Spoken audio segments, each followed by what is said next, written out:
Lectura del Santo Evangelio según San Lucas. Ay de ti, Corazaín, ay de ti, Betsaida, porque si en Tiro y en Sidón se hubieran hecho los milagros realizados entre ustedes, hace tiempo que se habrían convertido, poniéndose cilicio y sentándose sobre ceniza. Por eso Tiro y Sidón, en el día del juicio, serán tratadas menos rigurosamente que ustedes. Y tú, Cafarnaún, ¿acaso crees que serás elevada hasta el cielo? No, serás precipitada hasta el infierno. El que los escucha a ustedes, me escucha a mí.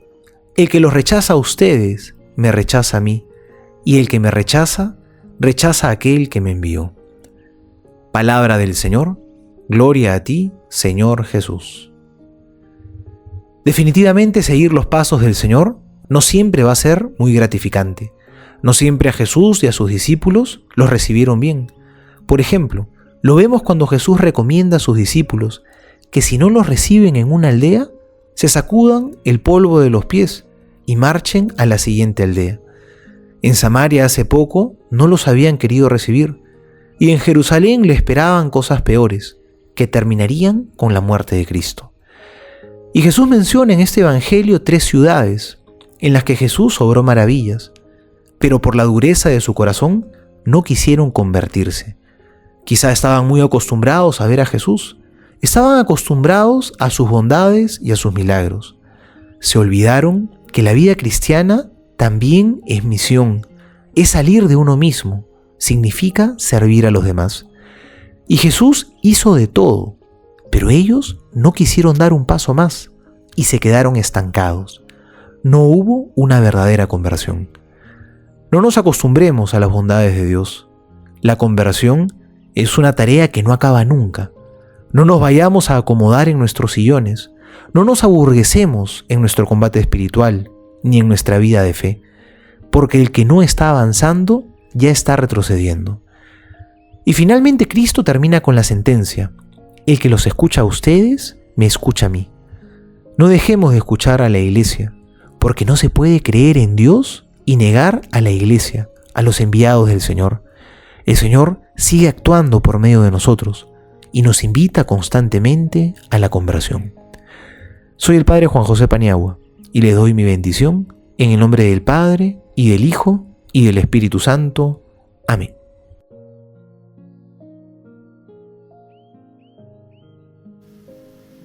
Memoria. San Francisco de Asís, religioso. Desde el día en que encontró al Señor en San Damián hasta el día en que murió en la Porciúncula, a lo largo de su vida de peregrino con sus hermanos, los frailes menores, aquel poverello de Asís redujo literalmente su vida a seguir a Jesús con alegría, sencillez, fidelidad a la Iglesia y ternura para todos. Francisco, el hombre de Dios, dejó su casa, abandonó su herencia y se hizo pobre y desvalido, pero el Señor se hizo cargo de él.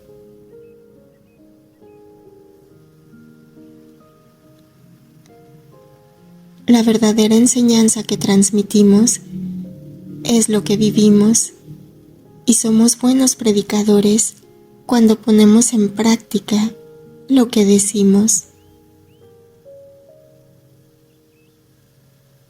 El hombre debería temblar, el mundo debería vibrar, el cielo entero debería conmoverse profundamente cuando el Hijo de Dios aparece sobre el altar, en las manos del sacerdote. San Francisco de Asís.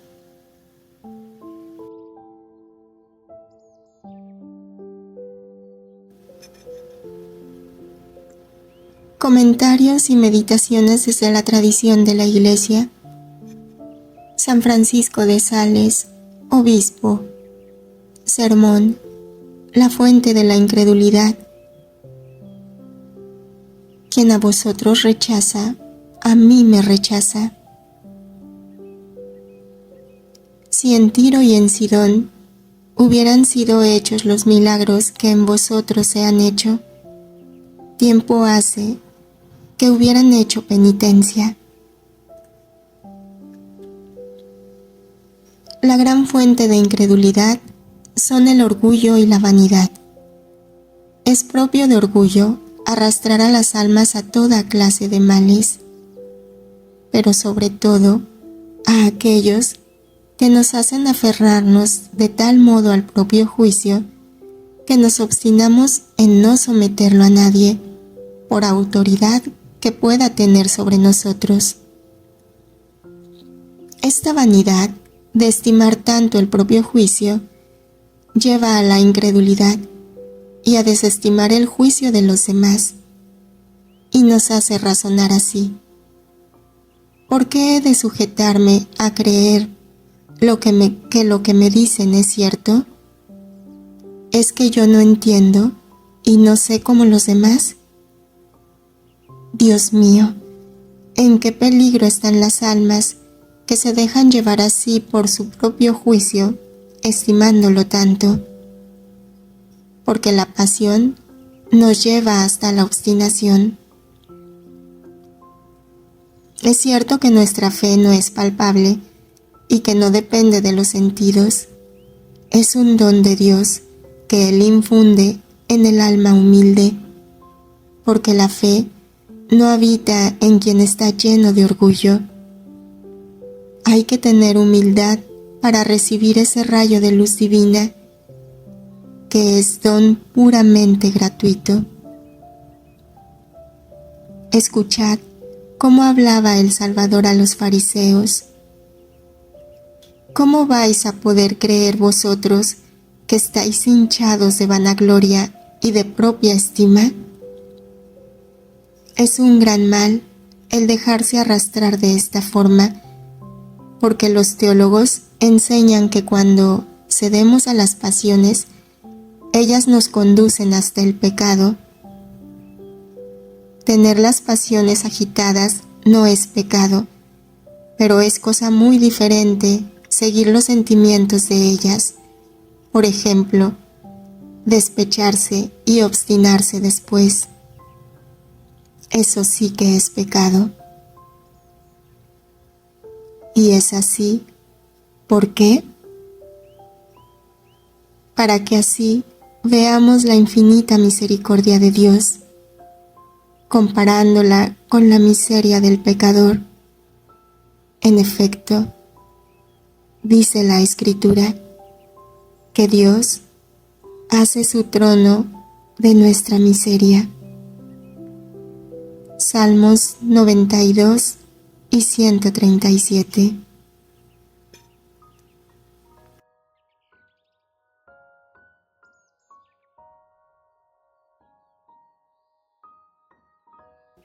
Quien rechaza a Cristo, rechaza al Padre que le envió. Cristo recrimina la falta de fe. Hemos de vivificar nuestra fe. Así lo enseña San Ireneo. La única fe verdadera y vivificante es la que la Iglesia distribuye a sus hijos, habiéndola recibido de los apóstoles, porque, en efecto, el Señor de todas las cosas confió a sus apóstoles el Evangelio, y por ellos llegamos nosotros al conocimiento de la verdad, esto es, de la doctrina del Hijo de Dios. A ellos, dijo el Señor, el que a vosotros oye, a mí me oye, y el que a vosotros desprecia, a mí me desprecia, y el que me desprecia a mí, desprecia al que me envió. No hemos llegado al conocimiento de la economía de nuestra salvación, si no es por aquellos por medio de los cuales nos ha sido transmitido el Evangelio. Ellos entonces predicaron y luego, por voluntad de Dios, nos lo entregaron en las Escrituras, para que fueran columna y fundamento de nuestra fe. contra las herejías. 3:1-1:2.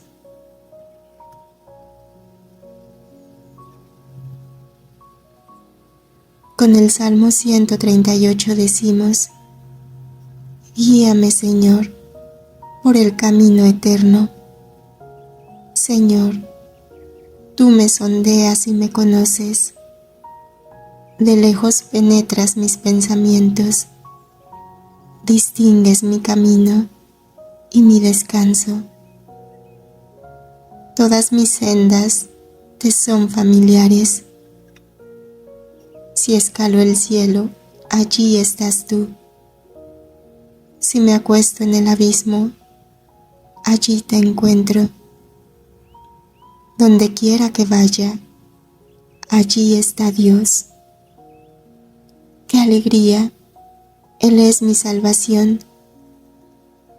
Debo ser consciente de esta presencia de Dios en mi vida. Te doy gracias, Señor, porque me has escogido portentosamente, porque son admirables tus obras.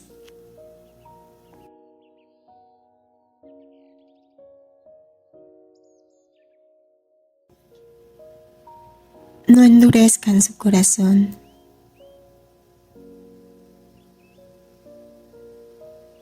El que los rechaza a ustedes, a mí me rechaza.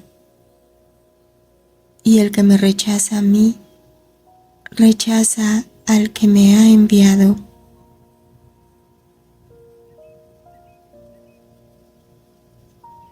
Las lamentaciones sobre Corazín, Betsaida y Cafarnaúm tienen como motivo el rechazo de la predicación del reino de Dios, a pesar de haberse obrado en ellas numerosos milagros.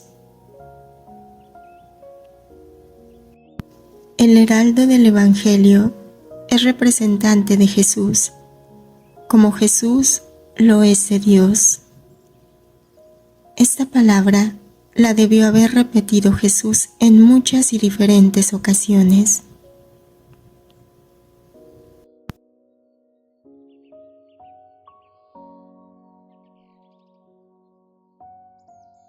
Libro de Cielo, volumen 2, mayo 19, 1899. La humildad es la seguridad de los favores celestiales. La humildad viste al alma de tal seguridad que las astucias del enemigo no penetran dentro.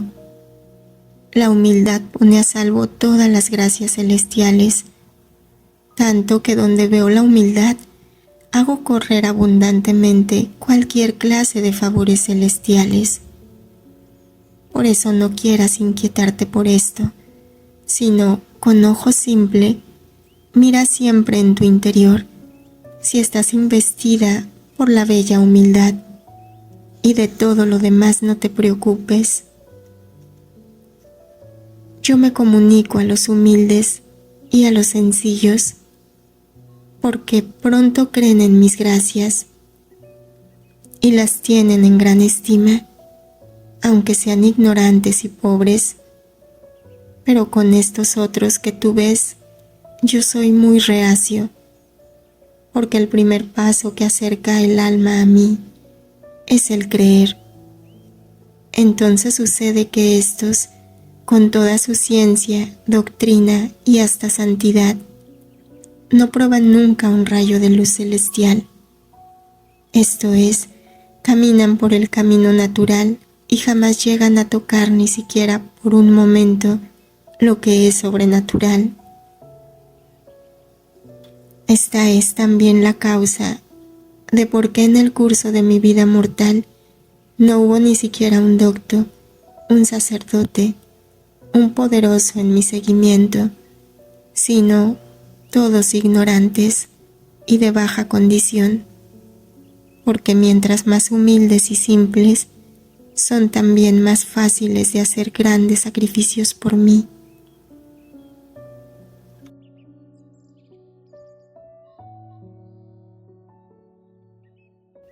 Volumen 29, Mayo 19, 1931.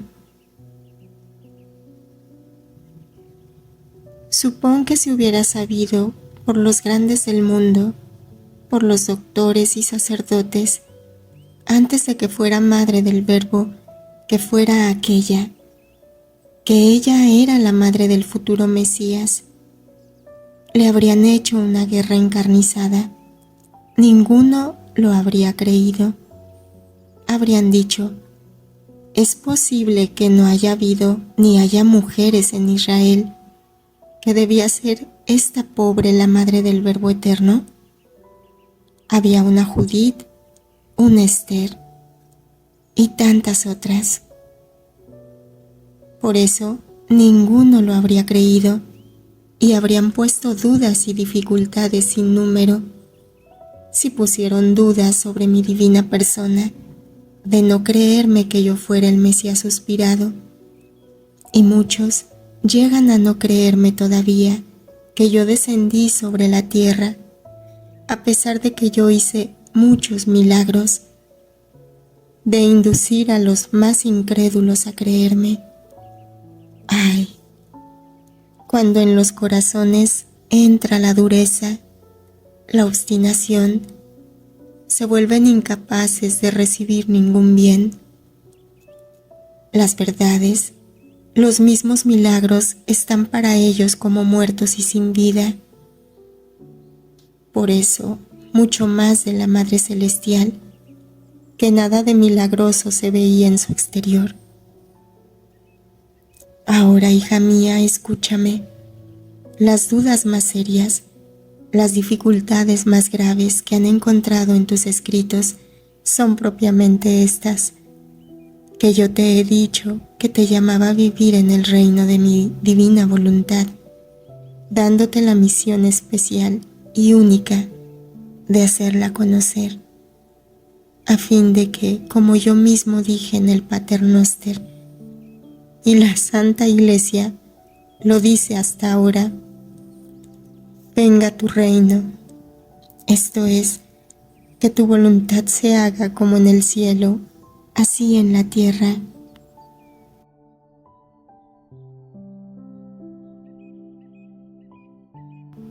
Volumen 20, febrero 9, 1927. Hija, cierto que me darán cuentas. Si creen que soy yo, la cuenta será muy minuciosa, porque creer que soy yo y no tomar en cuenta hasta una sola palabra es como si quisieran sofocar un mar de bien para utilidad de las criaturas, porque mi palabra parte siempre de la fuerza de la potencia creadora. En efecto, un fiat dije en la creación y extendí un cielo tachonado con innumerables millones de estrellas. Otro fiat y formé el sol. No dije 20 palabras para formar otras tantas cosas en la creación, sino un solo fiat me bastó.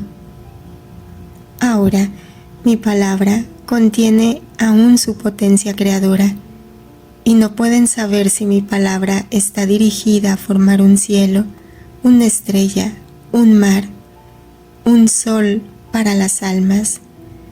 Por lo tanto, no tomándolas en cuenta y no poniéndolas a la vista de las criaturas, me vienen a rechazar en mí mismo este cielo, este sol, estrellas y mar que podrían hacer tanto bien a las criaturas. Y el daño que vendría será impuesto a aquel que, no dándome importancia, lo ha sofocado dentro de mí. Si no creen que soy yo, peor aún, porque son tan ciegos que no tienen ojos para ver el sol de mi palabra, y la incredulidad lleva a la obstinación y a la dureza del corazón. En cambio, el creer ablanda el corazón y lo dispone a hacerse subyugar por la gracia y a darle la vista para poder comprender mis verdades.